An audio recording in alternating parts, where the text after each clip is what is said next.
నా పేరు డాక్టర్ శివరామకృష్ణ అండి. సీనియర్ న్యూరాలజిస్ట్ని. Sairatna super speciality hospital Kothapeta గుంటూరులో కన్సల్టెంట్గా వర్క్ చేస్తున్నాను అనమాట. ఈరోజు పెరాలసిస్లో బ్రెయిన్ హెమరేజ్ మీద పబ్లిక్లో అవగాహన కార్యక్రమం అనేది కండక్ట్ చేయదలుచుకున్నాను అనమాట. చాలామందికి ఏంటంటే ఈ పెరాలసిస్ అంటే కొంతవరకు అవగాహన ఉంది. పెరాలసిస్లో కొన్ని టైప్స్ ఉంటాయని, టైప్ని బట్టి ట్రీట్మెంట్ ఉంటుందని ఇప్పటికీ కూడా చాలామందికి అంత అవగాహన లేదన్నమాట. గుండె జబ్బుల మీద అవగాహన, ఈ మెదడుకి సంబంధించిన అవగాహన ఇప్పుడిప్పుడే స్టార్ట్ అయింది, కానీ ఇంకా అంత త్వరగా అవగాహన లేదన్నమాట. మెయిన్గా గుండెకి లేని జబ్బులు మెదడులో ఇదొక సమస్య. జనరల్గా ఏమవుతుందంటే మెదడులో సంబంధించిన రక్తనాళాలు క్లాట్ అవుతే వచ్చే సమస్యని ఇస్కెమిక్ స్ట్రోక్ అంటాం. రక్తనాళాల్లో మెదడుకి సంబంధించిన ఈ రక్తనాళాల లోపల ప్రెషరు పెరిగిపోయి, లేదా రక్తనాళాలు వెసల్స్లో ఏమైనా తేడా వచ్చి ఏమన్నా హెమరేజ్ అంటే బ్రేక్ అయిపోతే వచ్చేదాన్ని హెమరేజిక్ స్ట్రోక్ అంటామన్నమాట. ఎప్పుడైనా సరే హెమరేజిక్ స్ట్రోక్ అనేది అత్యంత ప్రమాదకరమైన జబ్బు అన్నమాట. హెమరేజ్ వచ్చిన కేసుల్లో ప్రాణ ప్రమాదం ఇస్కెమిక్ స్ట్రోక్ కంటే చాలా టైమ్స్ ఎక్కువ ఉంటుంది. ఒకవేళ రికవరీ రేట్స్ కూడా చాలా తక్కువ ఉంటుంది. ఆపరేషన్ కూడా చాలా సందర్భాల్లో అవసరం పడే ఛాన్సెస్ ఉంటాయన్నమాట. అందుకని హెమరేజిక్ స్ట్రోక్ అనగానే చాలా కంగారు పడతాం. చాలా అవగాహనతో చాలా జాగ్రత్తగా ట్రీట్మెంట్ అనేది అందించాల్సి వస్తుందన్నమాట. ముందుగా అసలు హెమరేజీ అనేది ఏంటి, ఎందుకు వస్తుంది? ఈ మెదడులో కొన్ని వందల రక్తనాళాలు ఉంటాయన్నమాట. చిన్న రక్తనాళాలు ఉంటాయి, మోడరేట్ సైజు రక్తనాళాలు ఉంటాయి, పెద్ద రక్తనాళాలు ఉంటాయి. ఆ రక్తనాళాల చుట్టూ 3 లేయర్స్ ఉంటాయి.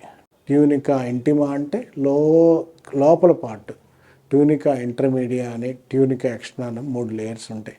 వాటిలో ప్రోటీన్స్ అని, లిపిడ్స్ అని రకరకాల కాంబినేషన్తో ఈ లేయర్స్ అనేవి తయారవుతాయి అన్నమాట.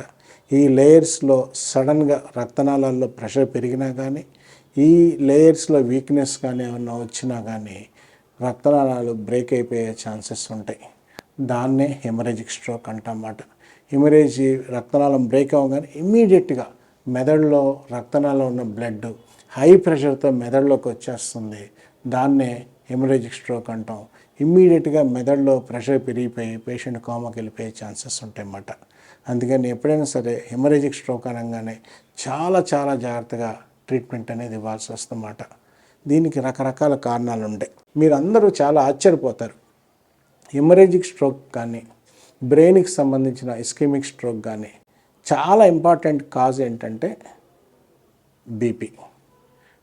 ఈ రోజున సొసైటీలో 100కి ఒక 20 మందికి 30 మందికి బీపీ అనేది ఉందన్నమాట. ఈ బీపీని సరిగా మేనేజ్ చేయక అది బీపీ పెరిగిపోయి రక్తనాళాల మీద ఒత్తిడి పెంచి రక్తనాళాలు బ్రేక్ అయిపోతాయి అన్నమాట. అలా బ్రేక్ అయిపోయి ల్యాండ్ అయ్యే కేసుని హెమరేజిక్ స్ట్రోక్ అంటామన్నమాట. బీపీ మేనేజ్మెంట్ అనేది పబ్లిక్లో లేదు. ఎందుకంటే చాలామందికి బీపీ అనేది కనపడదు. దాన్నే సైలెంట్ హైపర్ టెన్షన్ అంటన్నమాట. మన పనులు మనం చేసుకుంటూ ఉంటాం, కానీ మనకు బీపీ ఎక్కువ ఉన్నట్టు తెలియదు. ఎప్పుడైనా సరే బీపీని నిర్లక్ష్యం చేయకుండా ట్రీట్మెంట్ చేస్తే, ట్రీట్మెంట్ ఫాలో అప్ చేసుకుంటే పెద్ద హెమరేజిక్ స్ట్రోక్ వచ్చే ఛాన్సెస్ చాలా తగ్గిపోతాయి అన్నమాట. ఇదే కాకుండా మెదడులో కొంతమందికి రక్తనాళాల్లో వీక్ అయిపోయి బుడగలుగా వస్తాయి అన్నమాట. దాన్నే ఎన్యూరిజమ్స్ అంటన్నమాట. భూమి మీద మనిషికి వచ్చే అత్యంత ప్రమాదకరమైన జబ్బుల్లో మెయిన్ ఎన్యూరిజమ్స్ చాలా ఇంపార్టెంట్. ఎన్యూరిజం ఒక్కసారి బ్రేక్ అవుతే ఇమీడియట్గా పేషెంట్ సీరియస్ అయ్యే ఛాన్సెస్ ఉంటాయన్నమాట. అందుకని బ్రెయిన్ హెమరేజ్ అనేది చాలా ప్రమాదకరమైందన్నమాట, పర్టికులర్గా ఎన్యూరిజమ్స్. ఇవే కాకుండా కొంతమందికి పేషెంట్స్కి యాంటీప్లేట్లెట్స్ కానీ, కొన్ని రకాల యాంటీకోయాగులెంట్స్ కానీ ఇలాంటివి ఇచ్చినప్పుడు రక్తనాళాలు చిట్లి హెమరేజ్ వచ్చే ఛాన్సెస్ ఉంటాయన్నమాట. అదే కాకుండా కొన్ని రకాల డెంగ్యూ ఇలాంటి వాటిల్లో ప్లేట్లెట్స్ ఉన్నట్టుండి డ్రాప్ అయిపోయి బ్రెయిన్కి సంబంధించిన హెమరేజ్ వచ్చే ఛాన్సెస్ ఉంటాయన్నమాట. ఇట్లా హెమరేజ్ అనగానే ఎన్ని రకాల కారణాలు ఉంటాయన్నమాట.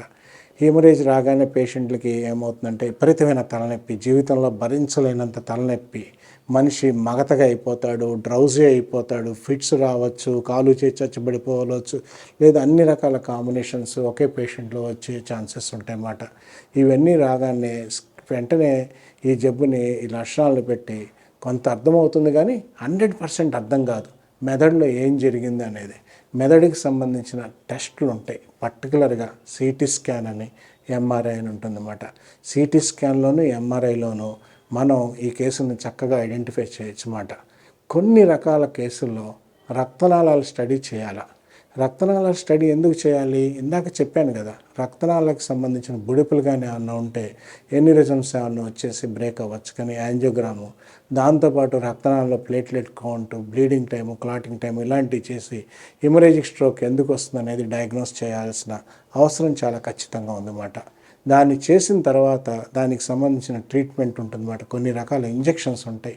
బీపీని కంట్రోల్ చేయాలా, హెమటోమాని కంట్రోల్ చేయాలా, కొన్ని రకాల ఇంజెక్షన్స్ ఎమర్జెన్సీలో ఉంచి ట్రీట్మెంట్ ఇస్తే చాలా కేసుల్లో పేషెంట్ రికవర్ అయ్యే ఉంటుంది. కొన్ని కేసుల్లో హెమరేజ్ ఎక్కువైనప్పుడు ఒక్కొక్కసారి ఆపరేషన్ ఇలాంటి అవసరం పడుతుందన్నమాట. అందుకని ఎప్పుడైనా సరే బ్రెయిన్ స్ట్రోక్ అనేది చాలా ఎమర్జెన్సీ, నెగ్లెక్ట్ చేయకూడదు. ఆ జబ్బు రాగానే ఇమీడియట్గా ట్రీట్మెంట్ అనేది చూసుకొని దాన్ని బట్టి ట్రీట్మెంట్ ఆప్షన్స్ ఇస్తే వెంటనే పేషెంట్కి రెస్పాండ్ అయ్యే ఛాన్సెస్ ఉంటాయి. Thank you.